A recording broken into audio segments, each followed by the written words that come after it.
एक बार भगवान शिव और देवी सती कैलाश पर्वत से उतरकर आए और अगस्त ऋषि के आश्रम पहुंचे। यहां पर ये कथा याज्ञवल्क्य जी भरद्वाज ऋषि को श्रवण करा रहे हैं और जो प्रश्न भरद्वाज ऋषि ने याज्ञवल्क्य जी से पूछा कि कौन है राम, तो यहाँ से शिव जी की कथा और सती जी की कथा प्रारंभ होती है कि यही प्रश्न उन्होंने पूछा, लेकिन ये प्रश्न कैसे उठा, क्या घटना हुई कि जिसके कारण ये प्रश्न पूछा गया कि राम कौन है। तो यहाँ पर उस घटना का वर्णन आता है। तुलसीदास जी अपनी रामचरित्र मानस के माध्यम से गाते हैं कि एक बार कैलाश पर्वत से भगवान शिव और सती जी भ्रमण करते हुए अगस्त ऋषि के आश्रम पहुंचे। कुंभज ऋषि, इनका जन्म घड़े से हुआ था या जन्मा है, इसलिए अगस्त ऋषि को कुंभज ऋषि भी कहा जाता है। तो अगस्त ऋषि के आश्रम में जब पधारे और अगस्त ऋषि के जब आश्रम आए, भगवान शिव को देखा और सती जी को देखा तो अगस्त ऋषि तो परम प्रसन्न हो गए। अरे बड़ी तपस्या के बाद प्रभु के दर्शन होते हैं और आज सहजता से ही भगवान हमारे आश्रम पधारे हैं, इससे बड़ी धन्यता की जीवन में और क्या बात होगी। तुरंत दौड़ पड़े, भगवान शिव जी के चरणों में प्रणाम किया, दंडवत किया, माता सती का भी पूजन किया। पूजन करते हुए भगवान से पूछा, हे भगवान, आज हमारे आश्रम के भाग खुल गए कि स्वयं परब्रह्म परमात्मा महादेव भगवान शिव हमारे द्वार पर पधारे हैं। भगवान कृपा करिए आपने। भगवान शिव ने कहा,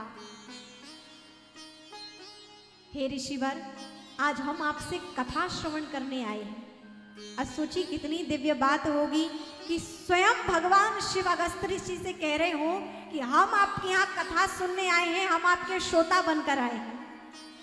आप दृश्य का दर्शन कीजिए, दिव्य आश्रम, स्वयं ऋषि खड़े हैं और भगवान शिव माता सती के साथ खड़े और हाथ जोड़कर भगवान कह रहे हैं कि हे अगस्त ऋषि, आप हमें कथा श्रवण कराने की कृपा करें। आज हम स्वयं आपसे कथा श्रवण करने पधारे हैं।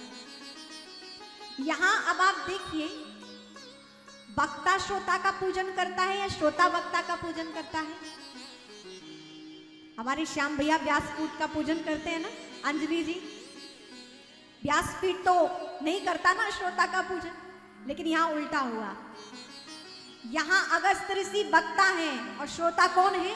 भगवान शंकर हैं, माता सती हैं, लेकिन यहाँ पर वक्ता श्रोता का पूजन कर रहे हैं और ये बात सती जी को थोड़ी अटपटी लगी।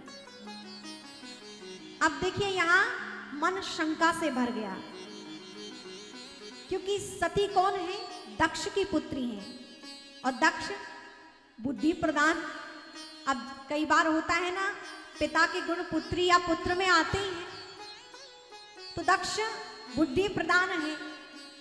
तो यहाँ पर बुद्धि का प्रयोग करते हुए माता सती ने कहा, मन में थोड़ा संशय आया कि ये कैसे वक्ता है, ये तो अभी से हमारे नाथ के चरणों में गिर पड़े, स्वयं वक्ता है लेकिन श्रोता का पूजन कर रहे हैं, ये क्या कथा सुनाएंगे। हमारे प्रभु हमारे नाथ भी जाने इतने भोले भाले हैं, इनका नाम ही भोले शंकर है कि जो कोई भी चाहे इन्हें पागल बना देता है।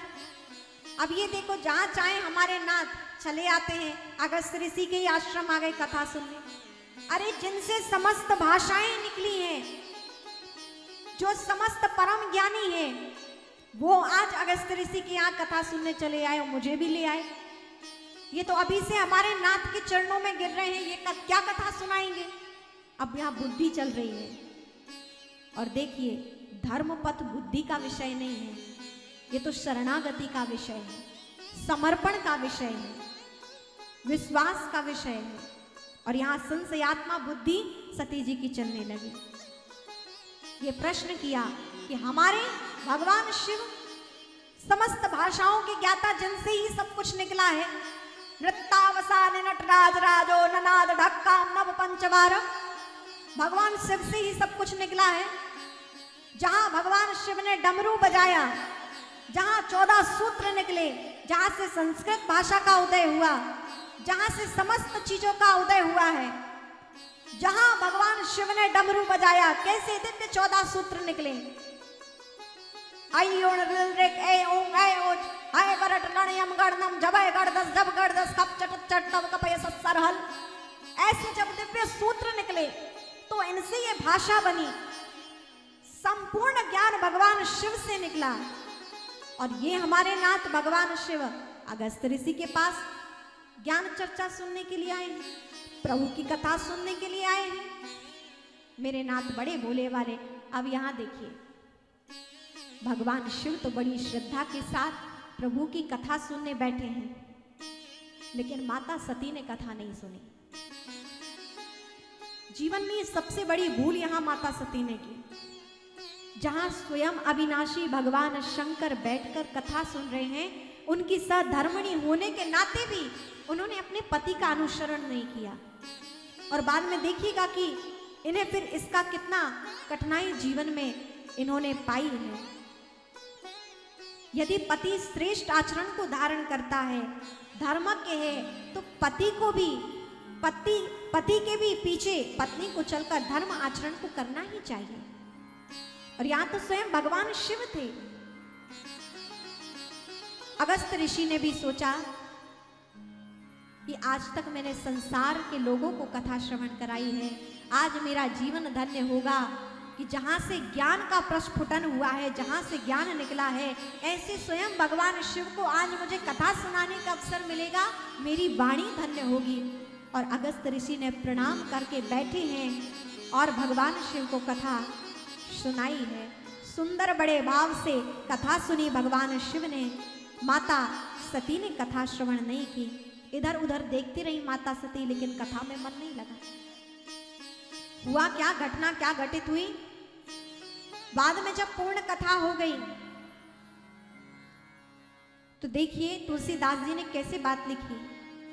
संत संग सती जग जननी भवानी। जब भगवान शंकर के साथ आ रही थी माता सती कथा सुनने से पूर्व, तो क्या संबोधन था? जगत जननी। संग सती जग जननी भवानी। और जब कथा नहीं सुनी, कथा सुनकर केवल भगवान शिव जाने लगे माता सती के साथ, तो उन्होंने जगत जननी की पदवी हटाकर क्या लिखा? चले भवन संग दक्ष कुमारी। अब जगत जननी का सम्मान नहीं दिया, अब क्या कहा? चले भवन संग दक्ष कुमारी। अब भगवान शिव किनके साथ जा रहे हैं? दक्ष कुमारी के साथ। और आए थे तब क्या कहा था? जगत जननी। हम जैसा कर्म करते हैं उस प्रकार हमें सम्मान मिलता है। रामचरितमानस हमें सिखाती है कि हमारा कर्म सुयोग्य हो, हम किस स्थान पर बैठे, हमें कब क्या करना चाहिए, किन व्यवहार का अनुपालन करना चाहिए, ये सब रामचरितमानस हमें श्रवण कराती है। कहते हैं भगवान शंकर ने तो दिव्य कथा श्रवण की। अगस्त ऋषि से कहा, ऋषिवर आपने इतनी दिव्य कथा श्रवण कराई है, दक्षिणा क्या लेंगे आप? क्योंकि दक्षिणा भी दे तब तो पूर्ण हो। और हमारे भारत के ऋषि ने कभी संसार की चीजें नहीं मांगी, जब भी मांगा तो प्रभु से प्रभु को ही मांगा है। भगवान शिव ने जब मांगने को कहा कि दक्षिणा के रूप में आपको क्या भेंट करें, तो अगस्त ऋषि ने कहा, प्रभु जो आपको अच्छा लगे वो दे दीजिए। और भगवान शिव को क्या अच्छा लगता है? उनके अपने इष्ट, उनके अपने राम उन्हें प्रिय लगते हैं। प्रभु की भक्ति का दान दिया है। अगस्त ऋषि को परम भक्ति का दान प्राप्त कर अगस्त ऋषि समाधिस्थ हुए हैं। यहाँ पर भगवान सती जी के साथ चल रहे हैं। और हुआ क्या कि कथा इतने अच्छे से सुनी भगवान शिव ने कि उन्हें मार्ग में भगवान राम के दर्शन हो गए। और कथा हम कैसे सुने? हम कथा ऐसे सुने कि हमें भी प्रभु के साक्षात दर्शन तो अवश्य कभी जीवन में हो, कभी जन्मों में हो, लेकिन स्वप्न में भी तो दर्शन हो। कथा का इतना हमारा चिंतन चले कि स्वप्न में हमें प्रभु के दर्शन हो जाए। और हुआ क्या? भगवान की कथा सुनते हुए जब लौटे तो भगवान शिव को राम जी के दर्शन हुए। कैसे दर्शन हुए? उस समय भगवान लीला कर रहे थे, वन में चल रहे हैं, मार्ग में आ रहे हैं। और भगवान क्या लीला कर रहे हैं? भगवान राम जी अपनी पत्नी सीता जी के विरह में व्याकुल होकर वृक्षों से सीता जी का पता पूछ रहे हैं। हे खग मृग हे मधुकर श्रेणी, तुम देखी सीता मृग नयनी। और रुदन करते हुए, नर लीला करते हुए भगवान जा रहे हैं। ये लीला करते हुए जब भगवान शिव ने देखा तो जय सच्चिदानंद करके प्रणाम किया। अब ये देख लिया सती जी ने कि मेरे प्रभु ने एक लीला करने वाले नर राजकुमार को प्रणाम किया है जो तपसी वेश धारण किए हुए हैं, और कहा भी तो क्या, जय सच्चिदानंद। ये कौन से सच्चिदानंद है? अरे सच्चिदानंद तो कभी रोते नहीं, रुदन नहीं करते, संसार में इस तरह रोते हुए विचरण नहीं करते, और हमारे नातने ने सच्चिदानंद कह के पुकारा। प्रश्न किया कि भगवान अभी आपने जिन्हें प्रणाम किया ये कौन है? तो भगवान शिव ने बहुत समझाया, ये कोई और नहीं देवी, जिनकी कथा हम सुनकर आए हैं वही परब्रह्म परमात्मा इस संसार में नर लीला कर रहे हैं। अवतार धारण किया है उन्होंने, और यहाँ लीला करते हुए मनुष्य को मनुष्यत्व सिखाने के लिए, नर लीला के लिए यहाँ भी पधारे हैं। इसलिए मैंने अपने प्रभु आराध्य को सच्चिदानंद को प्रणाम किया है। आपको भी प्रणाम करना चाहिए। लेकिन सती अभी भी नहीं समझी, संशय बना रहा। दक्ष की पुत्री बुद्धि प्रधान है। पूछा नहीं, ये राम नहीं हो सकते, ये वो ब्रह्म नहीं हो सकते।